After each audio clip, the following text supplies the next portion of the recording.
हमारी कहानी बहुत पहले शुरू होती है। एक विशाल काले गैस और धूल के बादल की कल्पना करो। यह हमारी कॉस्मिक नर्सरी थी। इस बादल के भीतर एक तारा फट गया। यह सुपरनोवा इवेंट बहुत भयानक था, लेकिन इसने हमारे सौर मंडल के लिए स्तर भी तैयार किया।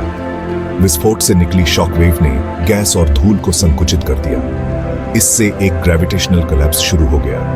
पदार्थ आपस में गुच्छे बनाने लगे, तेजी से घूमते हुए।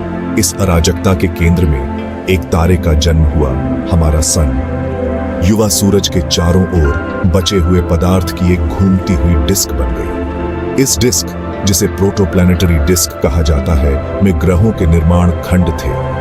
लाखों वर्षों में ये कण आपस में टकराते और चिपकते गए, बड़े और बड़े होते गए।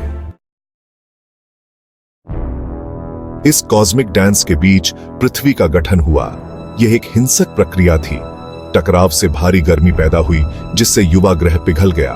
लोहे जैसे भारी तत्व कोर में डूब गए, जबकि हल्के तत्व सतह पर उठ गए। पृथ्वी चट्टान की एक पिघली हुई गेंद थी, जिसे लगातार क्षुद्र ग्रहों और धूमकेतुओं द्वारा बमबारी किया जा रहा था। इस प्रारंभिक बमबारी ने हमारे ग्रह को आकार देने में महत्वपूर्ण भूमिका निभाई। इसने पानी और अन्य वॉलेटाइल कंपाउंड्स को पहुंचाया, जो जीवन के लिए आवश्यक हैं। धीरे धीरे पृथ्वी ठंडी होने लगी। इसकी सतह पर एक ठरी हुई परत बन गई। ज्वालामुखी फट पड़े, जिससे ग्रह के आंतरिक भाग से गैसें निकली। ये गैसें अंततः पृथ्वी का प्रारंभिक वातावरण बनाती हैं। प्रारंभिक वातावरण आज हम जो सांस लेते हैं, उससे बहुत अलग था। यह कार्बन डाइऑक्साइड, नाइट्रोजन और जल वाष्प से भरा हुआ था। जैसे जैसे पृथ्वी और ठंडी हुई, जल वाष्प संघनित होकर बादल बन गए। मूसलाधार बारिश होने लगी, जिससे पहले महासागर बन गए। ये प्राइमोर्डियल ओशंस भंग खनिजों और गैसों से भरे हुए थे।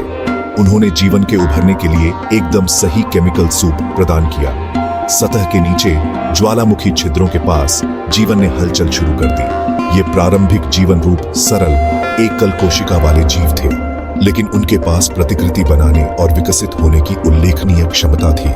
अरबों वर्षों में जीवन विविधतापूर्ण हो गया और पूरे महासागरों में फैल गया। खंड 4, एकल कोशिकाओं से जटिल जीवों तक जीवन का विकास होता है। पृथ्वी पर जीवन की कहानी निरंतर परिवर्तन और अनुकूलन की कहानी है। साधारण बैक्टीरिया से अधिक जटिल जीव विकसित हुए।